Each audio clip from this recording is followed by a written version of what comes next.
سجدے کی اہمیت. قرآن مجید میں سجدہ کرنے کا حکم ہے.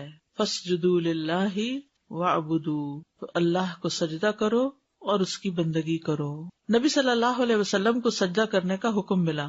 وَمِنَ اللَّيْلِ فَاسْجُدْ لَهُ وَسَبِّحْهُ لَيْلًا طَوِيلًا، اور رات کے کچھ حصے میں پھر اس کے لیے سجدہ کرو اور لمبی رات تک اس کی تسبیح کرو.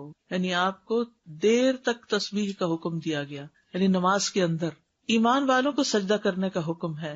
اے لوگو جو ایمان لائے ہو، رکوع کرو اور سجدہ کرو اور اپنے رب کی عبادت کرو اور نیکی کرو تاکہ تم کامیاب ہو جاؤ.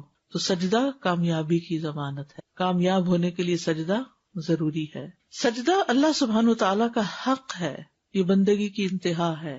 کیا وہ اللہ کو سجدہ نہ کریں جو آسمانوں اور زمین میں چھپی چیزوں کو نکالتا ہے اور جانتا ہے جو تم چھپاتے ہو اور جو تم ظاہر کرتے ہو. اللہ کے سوا کسی کو سجدہ نہیں کیا جا سکتا. رسول اللہ صلی اللہ علیہ وسلم نے فرمایا، کسی انسان کے لیے دوسرے انسان کو سجدہ کرنا درست نہیں. اگر کسی انسان کے لیے دوسرے انسان کو سجدہ کرنا درست ہوتا تو میں عورت کو حکم دیتا کہ وہ اپنے شوہر کو سجدہ کرے، اس کا حق اس پر بڑا ہونے کی وجہ سے کہ وہ اس کا درجہ بڑا ہے. بہت سے لوگوں کو یہ بات پسند نہیں آتی، لیکن یہ ایک حقیقت ہے، اور جو چیز حقیقت ہے اس کو تسلیم کر لینے میں ہی انسان کی بھلائی ہے. حقیقت کیا ہے کہ اللہ نے عورت کے مقابلے میں مرد کو زیادہ فزیکلی بھی مضبوط بنایا ہے، مینٹلی بھی زیادہ مضبوط بنایا. ایکسیپشنل کیسز ہو سکتے ہیں، یعنی کوئی مرد بیمار ہے، کمزور ہے، اور عورت جو ہے اس کے مقابلے میں زیادہ صحت مند، طاقتور ہے، لیکن پھر بھی اللہ نے جو عمومی انداز کی بات ہے اس میں مرد کو عورت کے مقابلے میں فزیکلی، مینٹلی امپورٹینس دی گئی ہے، یعنی زیادہ اس کو صلاحیت دی گئی ہے. اسی طرح شادی شدہ زندگی میں بھی شوہر کو گھر کا قوام بنایا گیا ہے اور عورت کو اس کا مددگار بنایا گیا، یعنی ایک بادشاہ اور ایک ملکہ کا جو کانسیپٹ پایا جاتا ہے عام طور پر. تو اس میں جب ایک عورت اس بات کو قبول کر لیتی، ایکسپٹ کر لیتی کہ ایسا ہے، دس از اے فیکٹ، اور پھر قرآن نے جو ایک اور وجہ بتائی، وَبِمَا أَنفَقُوا مِنْ أَمْوَالِهِمْ، کہ وہ اپنے مالوں میں سے خرچ کرتے ہیں. تو مال کمانا ایک مشکل کام ہے، محنت طلب کام ہے، جس کے لیے آپ دیکھیں کہ باہر کی دنیا میں، یعنی گھر سے باہر جو بھی ہم دیکھتے ہیں، بعض اوقات سخت سردی میں کام کر رہے ہوتے ہیں. بعض مرد مزدور، یعنی ہر مرد کسی A1 کلاس آفس میں کام نہیں کر رہا ہوتا، وہ تو چند لوگوں کے حصے میں آتا ہے کہ انہیں ورکنگ انوائرمنٹ بہت کمفرٹیبل ملے، ورنہ بہت سے کام سخت تھکا دینے والے ہوتے. تو اب اگر ایک شخص گھر سے نکلتا ہے اور سارا دن تھکا دینے والا کام کر کے گھر لوٹتا ہے، اور گھر میں نہ اس کی کوئی عزت ہے، نہ اس کو وقت پہ کھانا ملتا ہے، نہ اس کو کوئی سپورٹ ملتی ہے، نہ اس کی کوئی قدر کرنے والا ہے، نہ اس کو کوئی پوچھنے والا ہے، تو آپ دیکھیے کہ ایسا شخص جو ہے کتنا مسکین ہے پھر.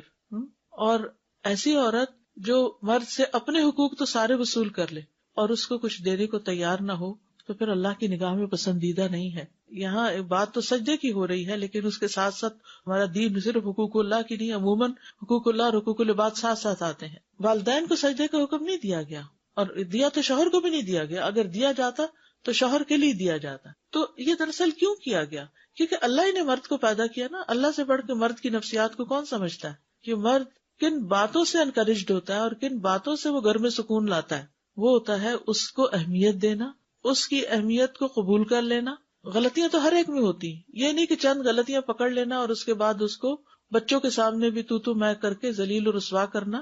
تو یہ چیز انسان کے اپنے ہی پریشانی کا باعث ہو جاتی، اپنی عبادات میں بھی خلل ہو جاتا ہے.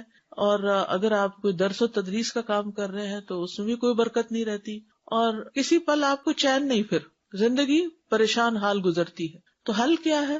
اللہ نے جس کا جو مقام بنا دیا ہے نا، اس کو وہاں ایکسپٹ کر لینا، اس کو قبول کر لینا. چاہے ساری دنیا اس کے خلاف کچھ کہتی رہے تو ان باتوں سے متاثر نہ ہونا، بلکہ یہ سوچنا کہ ایک طرف اللہ کا حکم اور ایک طرف سب کا، اور ایک طرف میری اپنی خواہش کہ میں بڑا بن کے دکھوں. کیونکہ مشکل یہ کہ شیطان جب انسان کو کنٹرول کرتا ہے تو وہ کیا چاہتا ہے؟ انا خیر منہ. اور یہ صرف دوسرے لوگوں کے معاملے میں نہیں ہوتا، ہسبینڈ وائف کے بیچ میں بھی ہوتا ہے. ہسبینڈ تو خیر ہے ہی، اور وہ سمجھتا ہے انا خیر من، اور عورت سمجھتی ہے انا خیر من، میں اس سے بہتر ہوں. اور وہ جو اپنے پلس پوائنٹس ہیں، اپنی اسٹرینگس ہیں، ان کو گن لیتی ہے، اور جو اس کی ویکنیسز ہیں ان کو گن لیتی ہے. جو اس کے پلس پوائنٹس ہیں ان کو وہ اگنور کر دیتی ہے یا کر دیتا ہے. تو اس سے پھر کبھی بھی ازدواجی زندگی خوشگوار نہیں ہو سکتی. تو ہسبینڈ کو بطور ہسبینڈ ایکسپٹ کرنا، اس کی تعریف کرنا. اور آپ دیکھیے کہ ہسبینڈ کو شاید دنیا میں کسی چیز سے اتنی خوشی نہ ملے جتنی اس کی بیوی کے ایک کمنٹ سے کہ تم کمال کے انسان ہو، تم بہت اچھے انسان ہو، تم جیسا تو کوئی دیکھا ہی نہیں، کر کے تو دیکھیے. کیونکہ ہم کیا کرتے ہیں، اپنے باپ کو تو با کمال بتاتے ہیں اور اس کا مقابلہ ایک ینگ انسان سے کرتے ہیں جو ابھی وہاں تک نہیں پہنچا. بچپن میں تو سن تمیز ابھی ہے ہی نہیں، پتہ ہی نہیں باپ پیار کرتا ہے وہ کیا ہے کیا نہیں، ہم تو اچھا ہی سمجھتے ہیں اس کو.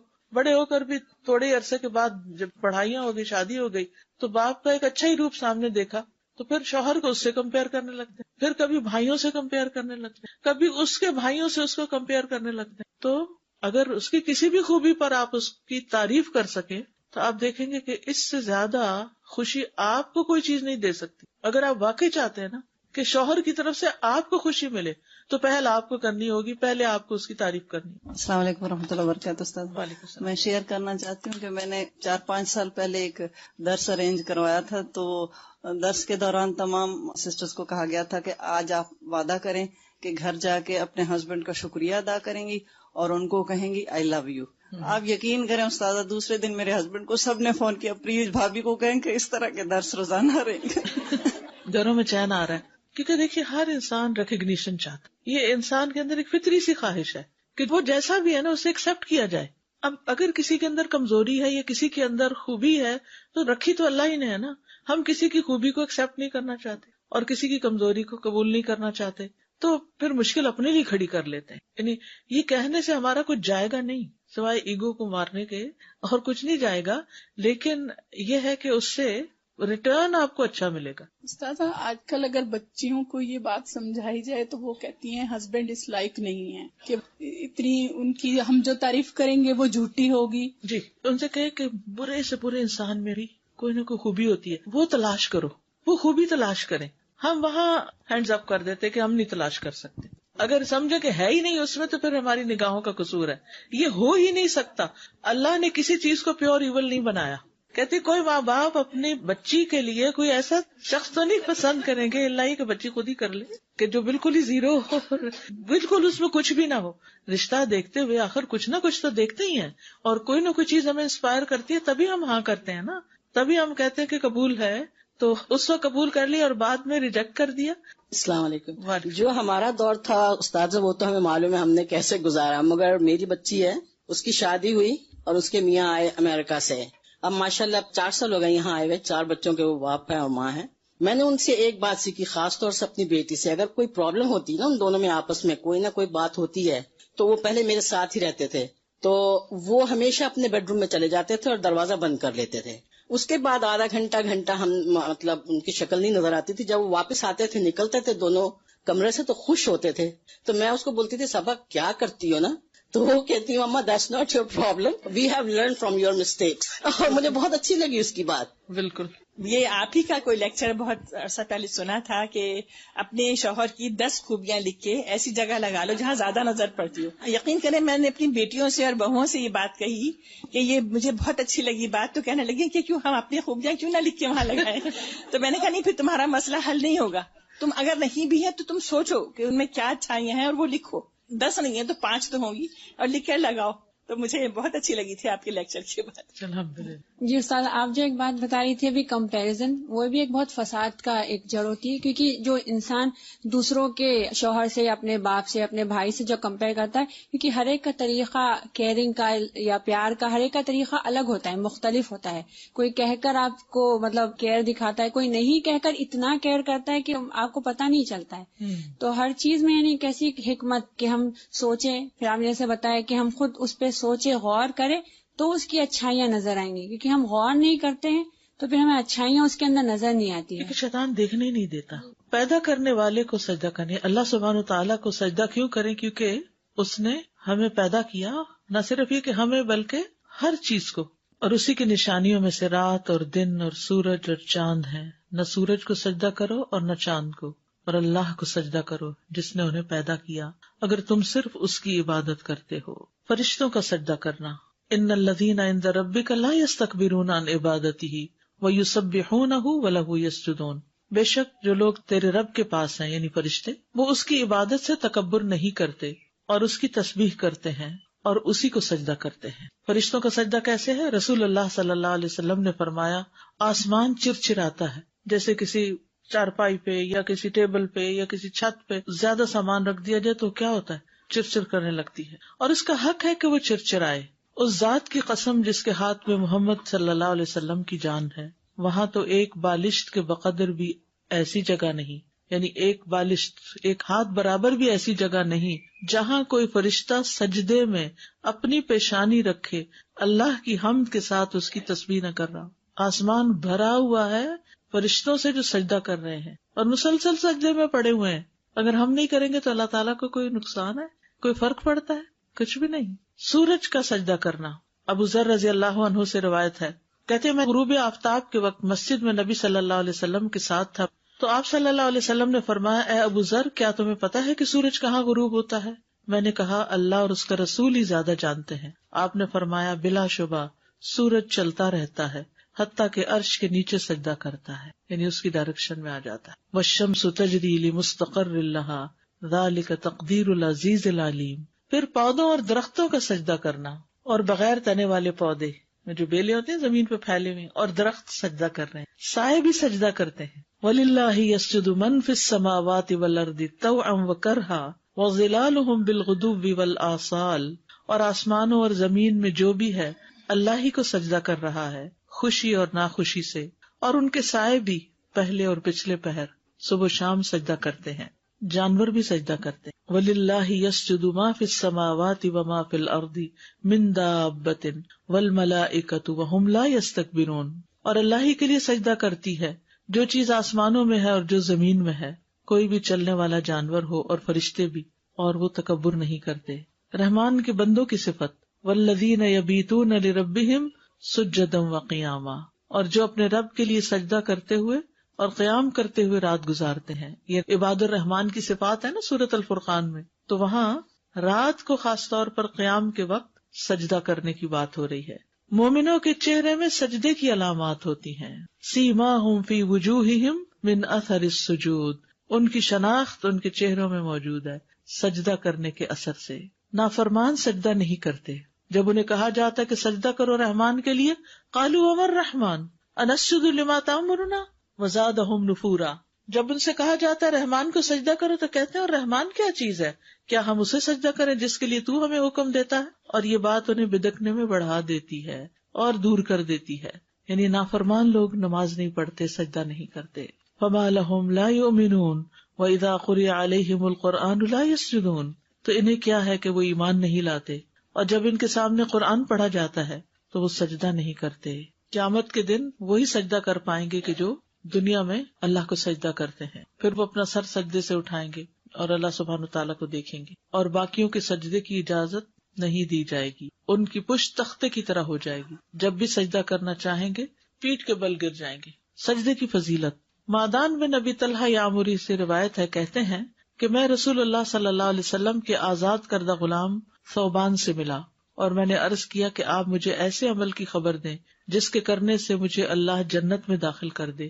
یا کہتے ہیں کہ میں نے کہا کہ مجھے اللہ کے نزدیک سب سے پسندیدہ عمل کے بارے میں خبر دیں، اور وہ خاموش رہے.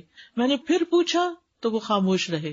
میں نے تیسری بار پوچھا تو انہوں نے فرمایا میں نے رسول اللہ صلی اللہ علیہ وسلم سے اس بارے میں سوال کیا تھا، تو آپ نے فرمایا تم پر اللہ کے لیے سجدوں کی کثرت لازم ہے، یہ پسندیدہ ترین عمل ہے. تم جب بھی کوئی سجدہ کرتے ہو تو اللہ اس سجدے کے سبب سے تمہارا ایک درجہ بلند کر دیتے ہیں، اور اس کے ذریعے سے تمہاری ایک خطا مٹا دیتے ہیں. سجدہ قربت کا ذریعہ ہے. کلا لا تطعہ واسجد واقترب. ہرگز نہیں، اس کا کہنا نہ مانو، سجدہ کرو اور بہت قریب ہو جاؤ. سجدے کی حالت میں بندہ رب کے سب سے زیادہ قریب ہوتا ہے. ابو ہریرہ سے مروی ہے کہ رسول اللہ صلی اللہ علیہ وسلم نے فرمایا سجدہ کرتے ہوئے بندہ اپنے رب کے سب سے زیادہ قریب ہوتا ہے، بس سجدوں میں کثرت سے دعا کیا کرو. ایک سجدے کا اجر، ایک نیکی ملنا، ایک گناہ معاف ہونا، ایک درجہ بلند ہونا. اس لیے حدیث میں آتا ہے کہ تم سجدوں کی کثرت کرو. ایک زمانہ آئے گا جس میں ایک سجدہ دنیا و ما فیہا سے بہتر ہوگا. ابو ہریرہ رضی اللہ عنہ سے روایت ہے، انہوں نے کہا کہ رسول اللہ صلی اللہ علیہ وسلم نے فرمایا اس ذات کی قسم جس کے ہاتھ میں میری جان ہے، عنقریب ابن مریم تمہارے درمیان ایک عادل حاکم کی حیثیت سے نازل ہوں گے. وہ صلیب کو توڑ ڈالیں گے، خنزیر کو قتل کریں گے اور جزیہ موقوف کر دیں گے. اس وقت مال و دولت کی فراوانی ہوگی، حتیٰ کہ اسے کوئی بھی قبول نہیں کرے گا، اس وقت ایک سجدہ دنیا اور جو کچھ اس میں ہے اس سے بہتر ہوگا. یعنی کس لحاظ سے بہتر ہوگا؟ ایک تو یہ کہ جب ہر طرف امن امان ہوگا تو انسان کو سب سے زیادہ سکون سجدے کے اندر ہی آئے گا. اور ویسے بھی عیسیٰ علیہ السلام کا آنا کس بات کی علامت ہے؟ قریب ہے قیامت. تو انسان کو جب موت اور قیامت یاد آتی ہے تو پھر انسان سجدہ زیادہ اچھی طرح کرتا ہے، کیونکہ اگر سجدے میں قبر یاد آ جائے تو سجدے سے سر اٹھانے کو دل نہ چاہے. کثرت سجود نبی صلی اللہ علیہ وسلم کی رفاقت کا باعث ہے جنت میں.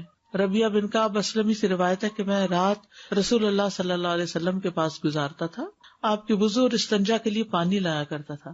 آپ نے ایک دن مجھ سے فرمایا مانگو، تو میں نے عرض کیا میں جنت میں آپ کے ساتھ رہنا چاہتا ہوں. آپ نے فرمایا اس کے علاوہ کچھ اور؟ میں نے عرض کیا بس یہی. تو آپ نے فرمایا تو اپنے معاملے میں سجدوں کی کثرت کے ساتھ میری مدد کرو، اگر وہاں بھی ساتھ رہنا چاہتے ہو تو پھر نوافل زیادہ پڑھو. نبی صلی اللہ علیہ وسلم سے ملاقات کے لیے سجدوں کی کثرت. ابو فاطمہ رضی اللہ عنہ کہتے ہیں کہ مجھے اللہ کے نبی نے فرمایا اے ابو فاطمہ اگر تم مجھ سے ملاقات کرنا چاہتے ہو تو سجدوں کی کثرت کر دو، یعنی قیامت کے دن آپ کا قرب پانے کے لیے. تو گویا سجدہ اللہ کا قرب پانے کے لیے بھی اور سجدہ رسول اللہ صلی اللہ علیہ وسلم کے قریب ہونے کے لیے بھی. سجدے کی جگہ پر آگ حرام ہوگی، یعنی اگر کوئی شخص اپنے کسی دوسرے برے عمل کی وجہ سے جہنم میں چلا بھی گیا تو پھر جب ان کے بارے میں حکم ہوگا کہ انہیں جہنم سے نکال لیا جائے تو فرشتے انہیں پہچانیں گے ان کے سجدوں کی جگہ کی وجہ سے کہ جن کو آگ نے نہیں چھوا ہوگا، کیونکہ سیماہم فی وجوہہم من اثر السجود، یعنی سجدے جو ہیں یہ مومن کی نشانی ہے، ایمان کی، اسلام کی. نشانات سجود کے علاوہ ان کی ہر چیز کو آگ کھا چکی ہوگی. استغفر اللہ، اللہ ہمیں محفوظ رکھے. رسول اللہ صلی اللہ علیہ وسلم نے فرمایا میں قیامت کے دن اپنے ہر امتی کو پہچان لوں گا. صحابہ نے عرض کیا یا رسول اللہ مخلوق کی کثرت میں آپ انہیں کیسے پہچانیں گے؟ آپ نے فرمایا یہ بتاؤ اگر تم کسی استبل میں داخل ہو جہاں کالے سیاہ گھوڑے بندھے ہوں تو ان میں سے ایک گھوڑے کی پیشانی اور ٹانگیں روشن چمکدار اور سفید ہوں تو کیا تم اسے ان گھوڑوں میں پہچان لو گے؟ انہوں نے جواب دیا کیوں نہیں. آپ نے فرمایا اسی طرح اس دن میرے امتیوں کی پیشانیاں سجدوں کی وجہ سے روشن ہوں گی، قدرتی ٹیکے لگے ہوئے ہوں گے اور وضو کی وجہ سے ان کے اعضاء چمک رہے ہوں گے اور کسی زیور کی ضرورت ہی نہیں. سجدے کا طریقہ، تکبیر کہہ کر سجدے میں جانا، یعنی جب آپ سیدھے کھڑے ہو گئے تھے اسٹریٹ اور ربنا ولک الحمد اور تسبیحات آپ نے وہ پڑھ لی، دعائیں پڑھ لی، تو پھر اس کے بعد اب آپ سجدے میں اب جا رہے ہیں اور سجدے میں جاتے ہوئے اللہ اکبر کہیں گے. پھر جب آپ صلی اللہ علیہ وسلم سجدے کے لیے جھکتے تو اللہ اکبر کہتے. یہ صحیح بخاری کی روایت ہے. ثم کبر وسجد، سنن نبی داؤد کی روایت ہے. پھر آپ نے تکبیر کہی اور سجدہ کیا. سجدے میں جاتے ہوئے گھٹنوں سے پہلے ہاتھ رکھنا، یہ مسئلہ بہت متنازع فی ہے اور ہمیشہ لوگوں کے بیچ میں سوال کی شکل میں بار بار ابھرتا رہتا ہے کہ پہلے گھٹنے رکھیں یا پہلے ہاتھ رکھیں. تو کیا پتہ چلا؟ پہلے ہاتھ رکھنے پھر گھٹنے رکھنے. ابن عمر رضی اللہ عنہما سے مروی ہے کہ وہ سجدہ کرتے وقت گھٹنوں سے پہلے اپنے ہاتھ زمین پر رکھتے تھے اور کہتے ہیں کہ رسول اللہ صلی اللہ علیہ وسلم ایسا ہی کیا کرتے تھے. نافع کہتے ہیں کہ ابن عمر رضی اللہ عنہما سجدہ کرتے وقت گھٹنوں سے پہلے اپنے ہاتھ زمین پر رکھتے تھے. ابو ہریرہ سے مروی ہے کہتے ہیں کہ رسول اللہ صلی اللہ علیہ وسلم نے فرمایا جب تم میں سے کوئی سجدہ کرے تو ایسے نہ بیٹھے جیسے کہ اونٹ بیٹھتا ہے، اس کو چاہیے کہ اپنے ہاتھ اپنے گھٹنوں سے پہلے رکھے. یعنی کچھ لوگ کیا کرتے ہیں پہلے گھٹنے رکھ کے بیٹھتے ہیں پھر سجدے میں جاتے ہیں، ایسا نہیں کرنا چاہیے. اسٹریٹ کھڑے اللہ اکبر کہہ کے نیچے گئے، پہلے ہاتھ رکھے پھر گھٹنے رکھے پھر بیٹھے. ٹھیک ہے. 7 اعضاء پر سجدہ کرنا. عباس بن عبد المطلب رضی اللہ عنہ سے روایت ہے کہ انہوں نے رسول اللہ صلی اللہ علیہ وسلم کو فرماتے ہوئے سنا جب کوئی بندہ سجدہ کرتا ہے تو اس کے ساتھ 7 اعضاء سجدہ کرتے ہیں، اس کی پیشانی اور اس کے دونوں ہاتھ اور اس کے دونوں گھٹنے اور اس کے دونوں قدم. یہ جو ناک ہے یہ جب پیشانی رکھیں گے تو ناک تو پیشانی سے بھی اونچا ہے، وہ بھی ساتھ رکھا جائے گا. ابن عباس رضی اللہ عنہما سے مروی ہے کہ وہ نبی صلی اللہ علیہ وسلم سے بیان کرتے ہیں کہ آپ نے فرمایا ہمیں حکم دیا گیا ہے کہ ہم 7 ہڈیوں پر سجدہ کریں، 7 ہڈیوں پر سجدہ کریں. تمام اعضاء کا سجدہ کرنا. آپ صلی اللہ علیہ وسلم فرماتے تھے اپنے بازوؤں کو درندے کے پھیلانے کی طرح زمین پر نہ پھیلاؤ جیسے شیر چیتا وغیرہ بیٹھتا ہے، اور تم اپنی ہتھیلیوں پر ٹیک لگاؤ، ہتھیلیاں یعنی ہاتھ، اور اپنی بغلوں کو دور رکھو یعنی ساتھ چمٹ کے نہیں رکھو. پھر جب تم ایسا کرو گے تو تمہارا ہر عضو تمہارے ساتھ سجدہ کرے گا، ورنہ کیا ہے کچھ عضو ریسٹنگ پوزیشن میں آ جاتے ہیں اور کچھ سجدہ کر رہے ہوتے ہیں. تو جب انسان ہتھیلیوں پر اپنا پورا وزن ڈالتا ہے تو پھر سارے کا سارا جسم ایک طرح سے سجدے میں ہوتا ہے. ادھر سے گھٹنے لگے ہوئے ہیں، ادھر سے پاؤں لگے ہوئے، ادھر سے سر لگا ہوا ہے، ادھر سے ہتھیلیاں. اور اگر آپ کونیاں زمین پہ ٹکا دیتے ہیں تو کیا ہوتا ہے؟ آپ آرام کی پوزیشن میں آ جاتے ہیں، آرام ہونے لگتا ہے.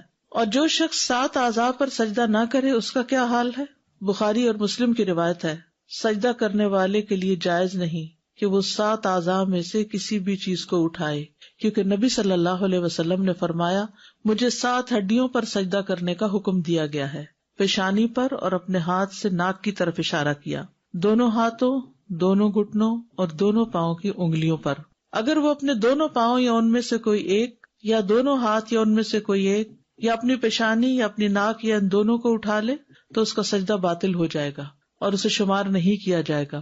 اور جب سجدہ باطل ہو گیا تو نماز بھی باطل ہو جائے گی. یعنی اگر کوئی شخص صرف ایک ہاتھ رکھتا ہے دوسرا رکھتا ہی نہیں، صرف پیشانی رکھتا ناک رکھتا ہی نہیں، یا صرف ناک رکھتا پیشانی نہیں رکھتا، یا پھر گھٹنے تو رکھے ہوئے کیونکہ اس کے بغیر تو نیچے جا نہیں سکتے، تو گھٹنے اس طرح رکھے کہ پیچھے سے پاؤں اٹھ گئے، تو پاؤں اٹھنے نہیں چاہیے، پاؤں زمین کے ساتھ لگے رہنے چاہیے. تو اگر یہ 7 اعضاء نہیں لگے زمین پر تو سجدہ نہیں ہوگا، سجدہ نہیں ہوا تو نماز نہیں ہوگی. یہ یاد رکھیے، یہ بہت اہم بات ہے، یہ نماز کا اہم ترین حصہ ہے. چہرے کو اچھی طرح زمین پر ٹکانا. ایک طویل حدیث میں رفاعہ سے روایت ہے کہ نبی صلی اللہ علیہ وسلم نے ایک آدمی سے فرمایا جو نماز پڑھ رہا تھا، اور نبی صلی اللہ علیہ وسلم نے اسے نماز لوٹانے کا حکم دیا اور فرمایا جب تم سجدہ کرو تو اپنے چہرے اور ہاتھوں کو زمین پر اچھی طرح لگاؤ، یہاں تک کہ تمہاری ہر ہڈی اطمینان کے ساتھ اپنی جگہ پر چلی جائے. ٹھیک ہے، یعنی اچھی طرح ٹک کے کرو سجدہ، جلدی میں نہیں، کیونکہ جو جلدی میں کرتا ہے وہ ایسے ہی جیسے ٹھونگا مار رہا ہو. ناک اور پیشانی اچھی طرح زمین پر ٹکانا. سنن الترمذی کی روایت ہے نبی صلی اللہ علیہ وسلم جب سجدہ کرتے تو اپنی ناک اور اپنی پیشانی خوب اچھی طرح زمین پہ جماتے اور اپنے دونوں ہاتھوں کو اپنے دونوں پہلوؤں سے دور رکھتے اور اپنی دونوں ہتھیلیوں کو دونوں کندھوں کے مقابل رکھتے، یعنی دونوں کندھوں کے مقابل آگے، یعنی کہ ایسے باہر کر کے سامنے ہی، یعنی جیسے جہاں کندھے آ رہے ہیں وہیں ہاتھ آ رہے ہیں. ابن عباس رضی اللہ عنہما سے روایت ہے کہ آپ صلی اللہ علیہ وسلم نے فرمایا اپنی ناک کو بھی زمین پر رکھ دو تاکہ وہ بھی تمہارے ساتھ سجدہ کرے. ناک کو پیشانی کی طرح زمین پر پہنچانا. آپ صلی اللہ علیہ وسلم فرمایا کرتے تھے اس شخص کی نماز نہیں جس نے اپنی ناک کو زمین تک اتنا نہیں پہنچایا جتنا کہ اس کی پیشانی پہنچتی ہے. دونوں ہاتھوں کا سجدہ. ابن عمر بیان کرتے ہیں کہ بے شک دونوں ہاتھ بھی سجدہ کرتے ہیں جس طرح چہرہ سجدہ کرتا ہے. جب تم میں سے کوئی سجدے میں زمین پر اپنا چہرہ رکھے تو ہاتھ بھی زمین پر رکھے، اور جب چہرہ اٹھائے تو انہیں بھی اٹھا لے.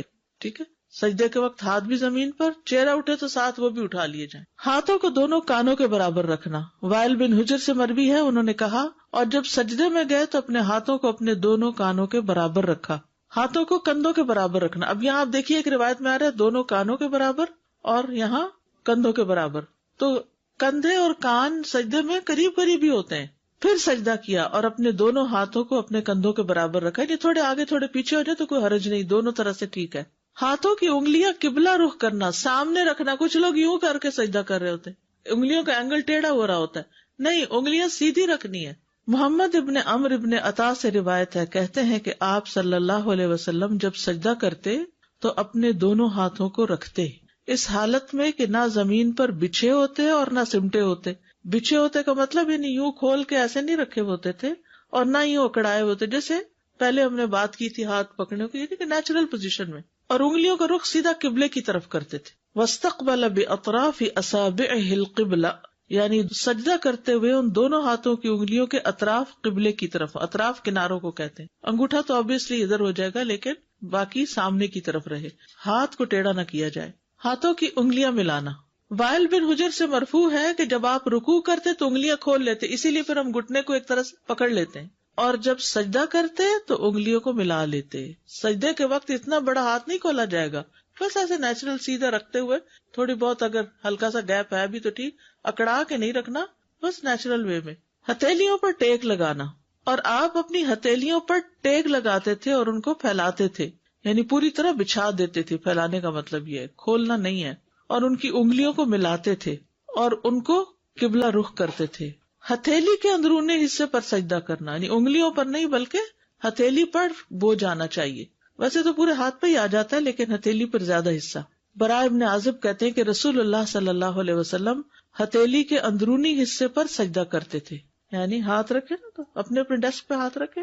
تو اب آپ دیکھیں جب ہتھیلی پر آپ زور دیں گے تو انگلیوں پر نہ ہونے کے برابر آئے گا. ٹچ تو کرنی ہوگی زمین پر، یعنی آپ نے انگلیوں پہ نہیں کرنا.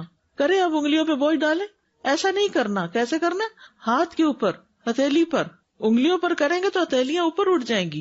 یہ جو پام ہے نا یہ والا حصہ یہ ہتھیلی ہوتی ہے اور اس سے اوپر کلائی ہوتی ہے. بازوؤں کو کھلا رکھنا اور زمین سے جدا کرنا، زمین پہ لیٹنا نہیں آپ نے. مسند احمد کی روایت ہے پھر اللہ اکبر کہتے ہوئے سجدے میں جھک جاتے اور اپنے بازوؤں کو جدا اور کھلا رکھتے تھے، پیٹ سے لگنے نہیں دیتے تھے، کیونکہ ہر اس چیز سے منع کیا گیا جو وہاں ریسٹنگ پوزیشن بن جائے. ٹھیک ہے، اور صحیح سجدہ کرے تو پتہ چلتا ہے کہ سجدہ کیا ہے. سجدہ صحیح ہو تو لگتا ہے نماز پڑھی ہے. اس کا خشوع و خضوع سے اور بندگی کی روح سے بہت بڑا تعلق ہے. کوہنیاں زمین سے بلند رکھنا، کیونکہ اگر آپ کونی ٹکائیں گے نا تو ہتھیلی پہ اس طرح نہیں زور آئے گا، کیونکہ آدھا زور کس میں چلا جائے گا؟ بازو پہ، کوہنی پہ. برا کہتے ہیں انہوں نے کہا کہ رسول اللہ صلی اللہ علیہ وسلم نے فرمایا جب تم سجدہ کرو تو اپنی ہتھیلیاں زمین پر رکھو اور اپنی کوہنیاں اوپر اٹھاؤ. کتے کی طرح بازو بچھانے کی ممانعت، یہ مسند احمد کی روایت ہے. انس رضی اللہ عنہ نبی صلی اللہ علیہ وسلم سے روایت کرتے ہیں کہ آپ صلی اللہ علیہ وسلم نے فرمایا تم میں سے کوئی شخص نماز میں کتے کی طرح اپنے بازو نہ بچھائے. یعنی کونیاں نیچے لگا کے بازو بچھانے نہیں، ریسٹنگ پوزیشن میں سجدہ نہیں کرنا، ہتھیلیوں پہ کرنا، بازو اوپر رکھنے. ہاتھوں کے درمیان اتنا فاصلہ کہ پیچھے سے بغلوں کی سفیدی نظر آئے، یعنی بالکل منہ کے ساتھ لگا کے ہاتھ نہیں رکھنے، ذرا کھلے رکھنے کہ بغلیں کھل جائیں. یہ بھی نہیں کہ اتنا کھلا کر دیں، اعتدال میں رکھیں گے لیکن بغلیں کھلی ہوں گی.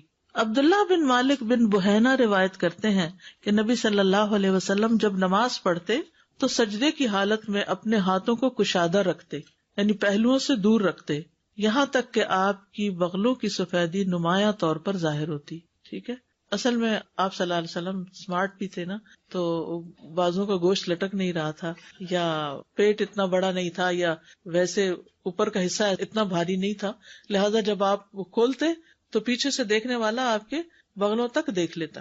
نبی صلی اللہ علیہ وسلم کی زوجہ میمونہ رضی اللہ عنہا سے روایت ہے انہوں نے کہا رسول اللہ صلی اللہ علیہ وسلم جب سجدہ کرتے تو اپنے ہاتھوں کے درمیان فاصلہ کرتے.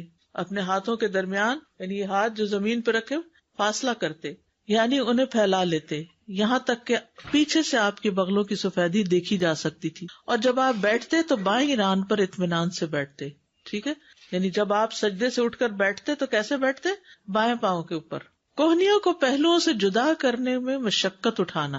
صاحب رسول صلی اللہ علیہ وسلم احمر بن جز بیان کرتے ہیں کہ رسول اللہ صلی اللہ علیہ وسلم جب سجدہ کرتے تو اپنے بازوؤں کو اپنے پہلوؤں سے اس قدر دور رکھتے کہ ہمیں آپ کی مشقت دیکھتے ہوئے آپ پہ ترس آتا، یعنی مشکل ہو جاتی. اور جب لمبا سجدہ کرے انسان اور اس پوزیشن میں تو اچھی خاصی مشقت ہے اس میں. دونوں ہاتھوں کو پہلوؤں سے اتنا دور رکھنا کہ بکری کا بچہ گزر سکے. ٹھیک ہے، یعنی دونوں ہاتھ دور رکھنا کہ نیچے سے کوئی چیز بھی گزر جائے تو گزر جائے. میمونہ رضی اللہ عنہا بیان کرتی ہیں کہ نبی صلی اللہ علیہ وسلم جب سجدہ کرتے تو اپنے ہاتھوں کو اپنے پہلوؤں سے دور رکھتے، حتیٰ کہ اگر بکری کا بچہ آپ کے ہاتھوں کے نیچے سے گزرنا چاہتا تو گزر سکتا تھا. پہلوؤں اور پیٹ کو ران سے جدا رکھنا، یعنی گھٹنوں سے اوپر والے حصے کو ران کہتے ہیں نا، تو پیٹ کو سجدے میں ٹانگ سے نہیں لگنے دینا، ران سے نہیں لگنے دینا، کھلا رکھنا. براء ابن عازب رضی اللہ عنہ سے مروی ہے کہ رسول اللہ صلی اللہ علیہ وسلم جب نماز پڑھتے تو سجدے میں اپنے دونوں بازو کھول لیتے، انہیں اپنے پہلوؤں سے دور رکھتے اور پیٹ کو زمین سے اونچا رکھتے. یعنی آپ اپنے بازوؤں کو کھول لیتے اور اپنے پہلوؤں سے دور رکھتے تھے اور اپنے پیٹ کو زمین سے اٹھا کر رکھتے تھے. اب ظاہر ہے جس کا پیٹ بہت نکلا ہوا ہو تو وہ پھر، یا جیسے پریگنینسی میں وہ تو اتنا نہیں اوپر اٹھایا جا سکتا، لیکن ایک نارمل صحت مند انسان جو ہے اس کے لیے یہ آسان ہے. پاؤں کی ایڑیاں ملانا، یہ نہیں کہ ہاتھ بھی کھلے اور ٹانگیں بھی کھلی ہیں تو وہ عجیب سی شکل بن جاتی ہے. ایڑیاں باہر ملی ہوئی ہوں. انگلیوں کو زمین پر لگانا، یعنی سجدے میں انگلیاں زمین پہ ٹچ کر رہی ہوں. پاؤں کی انگلیاں، اور آپ اپنے گھٹنوں اور پاؤں کی انگلیاں بھی زمین پر رکھتے تھے اور اپنے پاؤں کے اگلے حصوں کو قبلے کی طرف کرتے تھے. پاؤں کی انگلیاں بھی قبلہ رخ کرتے اور ایڑیوں کو ملاتے اور پاؤں کو کھڑا رکھتے تھے. آپ نے اسی کا حکم دیا اور اپنے پاؤں کی انگلیوں کو کھول کر رکھتے تھے، یعنی انہیں کھچ کے نہیں رکھتے تھے بلکہ وہ کھلی رہتی تھی. پاؤں کی انگلیوں کو قبلہ رخ کرنا.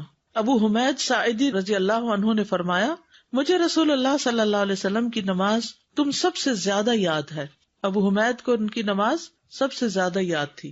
اور جب آپ نے سجدہ کیا تو نہ آپ دونوں ہاتھوں کو بچھائے ہوئے تھے اور نہ ہی انہیں سمیٹے ہوئے تھے، نہ دونوں ہاتھوں کو بچھائے ہوئے اور نہ سمیٹے ہوئے، اور آپ کے پاؤں کی انگلیاں قبلہ رخ تھیں. پاؤں کی انگلیاں کشادہ رکھنے میں ایک اور حدیث بھی ہے مسند احمد کی. اب سجدے میں اطمینان کا وجوب، اطمینان سے سجدہ کیا جائے. انس رضی اللہ عنہ سے روایت ہے کہ اللہ کے نبی صلی اللہ علیہ وسلم نے فرمایا، رکوع اور سجود کو مکمل کرو. اللہ کی قسم، جب بھی تم رکوع کرتے ہو اور جب بھی تم سجدہ کرتے ہو تو میں اپنی پیٹھ پیچھے تمہیں دیکھتا ہوں. یعنی نبی صلی اللہ علیہ وسلم کو یہ صلاحیت دی گئی تھی کہ وہ سامنے کے ساتھ ساتھ نماز میں لوگوں کو پیچھے سے بھی دیکھ لیں. سجدے میں اطمینان محمد صلی اللہ علیہ وسلم کی سنت ہے. حذیفہ رضی اللہ عنہ سے روایت ہے کہ انہوں نے ایک شخص کو دیکھا جو اپنا رکوع اور سجدہ پوری طرح نہیں کرتا. جب اس نے اپنی نماز پوری کر لی تو حذیفہ رضی اللہ عنہ نے اس سے فرمایا کہ تم نے نماز ہی نہیں پڑھی. ابو وائل راوی کہتے ہیں، میں خیال کرتا ہوں کہ حذیفہ رضی اللہ عنہ نے یہ بھی فرمایا کہ اگر تو ایسی نماز پہ مر جاتا تو محمد صلی اللہ علیہ وسلم کی سنت پر نہ مرتا. کیا نہیں کر رہا تھا؟ رکوع اور سجدہ پورا نہیں کر رہا تھا. تو جو رکوع اور سجدہ اطمینان سے نہ کرے، اس کو پورا طور پر ادا نہ کرے، تو وہ گویا ایسے ہی جیسے نماز ہی نہیں پڑھی اس نے.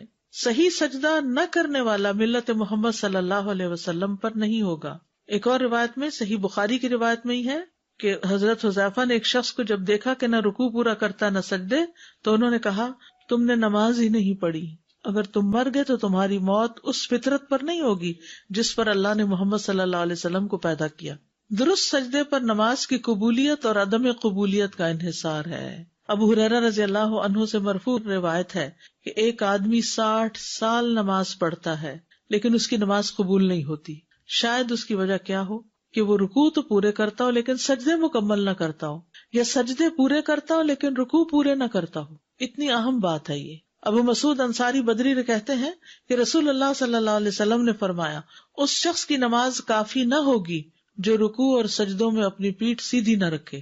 جو رکوع اور سجدوں میں اپنی پیٹھ سیدھی نہ رکھے، اس کی نماز کافی نہیں. امام ترمذی کہتے ہیں کہ امام شافعی، احمد اور اسحاق ابن راہویہ کہتے ہیں کہ جس نے رکوع اور سجدوں میں اپنی پیٹھ سیدھی نہ رکھی تو اس کی نماز فاسد ہے. سجدے کو مکمل کرنا. زید بن اسلم سے روایت ہے، انہوں نے کہا کہ ہم انس بن مالک رضی اللہ عنہ کے پاس گئے. انہوں نے پوچھا کہ تم نے نماز پڑھ لی؟ ہم نے کہا ہاں. آپ نے لونڈی سے فرمایا، میرے لیے وضو کا پانی لاؤ.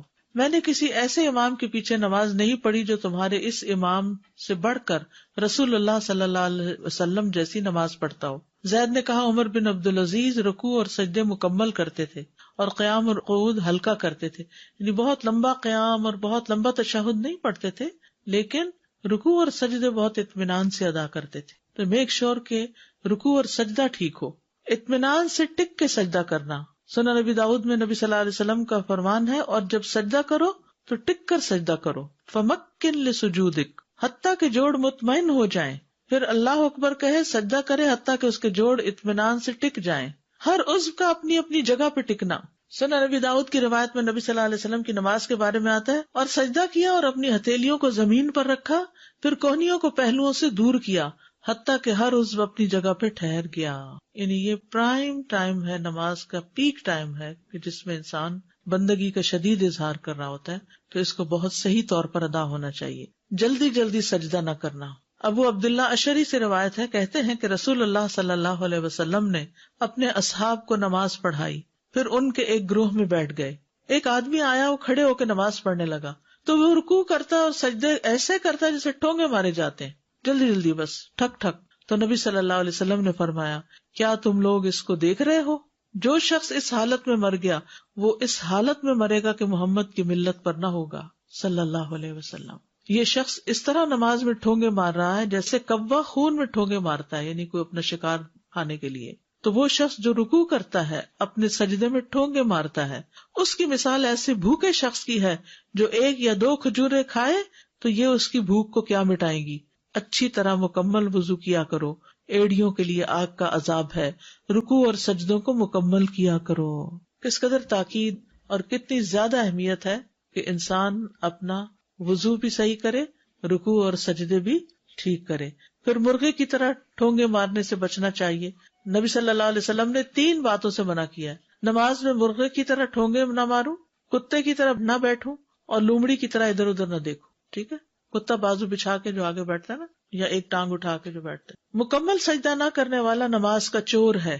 رسول اللہ صلی اللہ علیہ وسلم نے فرمایا، لوگوں میں سب سے بدترین چور وہ ہے جو اپنی نماز میں چوری کرتا ہے۔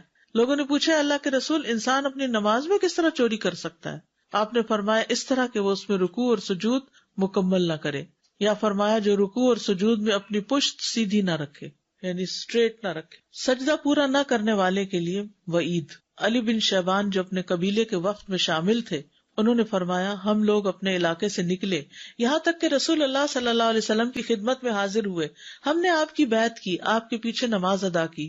آپ نے آنکھ کے کنارے سے ایک آدمی کو دیکھا جو اپنی نماز صحیح ادا نہیں کر رہا تھا، یعنی رکوع اور سجدے میں کمر ٹھیک نہیں رکھ رہا تھا۔ جب نبی صلی اللہ علیہ وسلم نماز سے فارغ ہوئے تو فرمایا، اے مسلمانوں کی جماعت، اس شخص کی کوئی نماز نہیں جو رکوع اور سجدے میں کمر سیدھی نہیں کرتا۔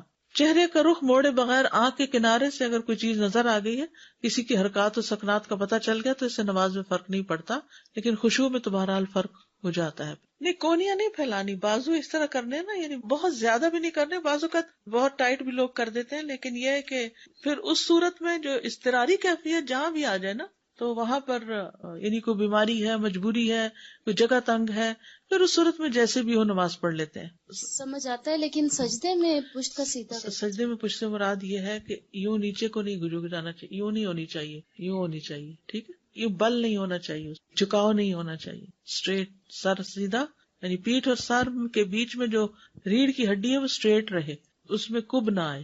اگر کسی کا ویسے بڑھاپے کی وجہ سے آ گیا تو اور بات ہے، یا یہ کہ اندر کی طرف نہ جھکا ہوا ہو۔ جتنی بھی ریسرچ کی گئی ہے، ایک حدیث بھی یعنی کہ عورت ایسے سجدہ نہ کرے، یہ علماء نے اپنی طرف سے کہا ہے۔ تو جب علماء اپنی طرف سے کہیں اور عورتیں سجدہ غلط کرتی رہیں اور اپنی نمازیں خراب کریں تو اس کو ماننا ضروری نہیں، اور کہتے ہیں کہ نہیں پردے کی وجہ سے۔ آپ دیکھیے، گھر میں نماز پڑھ رہی ہے نا، اسی لیے تو عورت کا گھر میں نماز پڑھنا اور اندر والے حصے میں پڑھنا زیادہ بہتر ہے۔ ہمارے ہاں جو علماء تفریق کرتے ہیں نا عورت مرد کی نماز کی، تو وہ پھر اس طرح کی باتیں کرتے ہیں کہ بچ کے کرے۔ ہاں، تو جب بچ گئے تو پھر سجدہ تو سجدہ ہی نہ رہا۔ 7 ہڈیوں کا خیال رکھے تو صحیح سجدہ ہو جائے گا۔ 2 سجدے ہیں، آپ نے ایک سجدہ کیا اور ایک آپ کو یاد نہیں کہ آپ نے دوسرا کیا کہ نہیں، اب آپ نے سجدہ سہو ایک اور کر لیجئے اسی وقت اگر کر رہے ہیں، اوکے، اور اس کے بعد سجدہ سہو کر لیں۔ لیکن ایک سجدہ جب ہو گیا تو آپ کا رکن کمپلیٹ ہو گیا؟ نہیں، ایک سے تو رکن نہیں کمپلیٹ ہوگا، ایک رکعت اور پڑھیے پھر، کیونکہ ہر عضو کو سجدہ کرنا ہے نا، ہر عضو کو سجدہ کرنا ہے، یعنی جب ایک چیز بھی آپ اپنی جگہ سے ہٹائیں گے تو اس کا اثر صرف اس پہ نہیں رہے گا اور حصے پہ بھی چلا جائے گا۔ جب تک سجدہ یعنی پرفیکٹ ہوگا تو سارا ہی ہوگا، اگر ایک حصہ خراب کیا تو باقی بیلنس بھی بگڑ جائے گا۔ جی السلام علیکم۔ جب ہم سجدہ کر رہے ہیں تو ہماری جو سب سے چھوٹی انگلی ہے، I'm not too sure، وہ بھی ساتھ اگر نہیں ہوتی ہے ہی چھوٹی، کوئی بات نہیں۔ اچھا، اب کچھ لوگوں کے جیسے میرا مسئلہ ہے کہ جیسے اگر انگوٹھا یا 2-3 انگلیاں زیادہ لمبی ہیں اور 2 جو ہیں وہ چھوٹی ہیں تو پوری نہیں ٹکتی زمین پر، تو اگر ایک بھی ٹک رہی ہے تو پھر ایک بھی کافی ہے، کیونکہ باقی پھر ہم ان کو ٹیڑھا کیسے کریں۔ اچھا سوال ہے۔ بعض لوگ پیچھے سے پاؤں کراس کر لیتے ہیں، سجدہ کر رہے ہوتے ہیں اور پاؤں کے اوپر پاؤں رکھ لیتے ہیں، یہ بھی غلط ہے۔ انشاءاللہ آپ کو وہ نماز میں کی جانے والی غلطیوں کی اگر ویڈیو دکھا دی جائے تو اس سے پھر ساری غلطیوں کا پتہ چل جائے گا۔ سجدے کی مقدار، لمبا سجدہ کرنے کی اہمیت۔ رسول اللہ صلی اللہ علیہ وسلم نے فرمایا، بندہ جب نماز کے لیے کھڑا ہوتا ہے تو اس کے سارے گناہ لا کر اس کے کندھے پہ رکھ دیے جاتے ہیں۔ سارے گناہ کہاں رکھ دیے جاتے ہیں؟ کندھوں پہ رکھ دیے جاتے ہیں۔ اور جب وہ رکوع کرتا ہے یا سجدہ کرتا ہے تو اس کے گناہ اس سے جھڑ جاتے ہیں، یعنی وہ نیچے آتا ہے تو گناہ بھی گر جاتے ہیں، بشرطے کہ صحیح کیا جائے۔ براء ابن عازب کی روایت ہے کہ نبی صلی اللہ علیہ وسلم کے سجدے آپ کے رکوع اور دونوں سجدوں کے درمیان آپ کے بیٹھنے کی مقدار برابر ہوتی۔ پیچھے گزر چکی ہے بات۔ اس کا معنی یہ ہے کہ جب آپ کا قیام لمبا ہوتا تو آپ رکوع اور سجود بھی لمبا کرتے، اور جب قیام خفیف کرتے تو رکوع اور سجود میں بھی تخفیف کرتے، اس طرح لمبی نماز یا چھوٹی ہونے میں تمام ارکان برابر ہوتے، یعنی یہ نہیں کہ قیام تو بہت لمبا اور رکوع جلدی جلدی 3 دفعہ کہہ کے اٹھ گئے، پھر رکوع بھی لمبا. یہ بالکل ایسے ہی جیسے حرم میں آخری جو قیام ہوتے ہیں آخری اشرے کے، اس میں اسی طرح ہوتا ہے کہ رکوع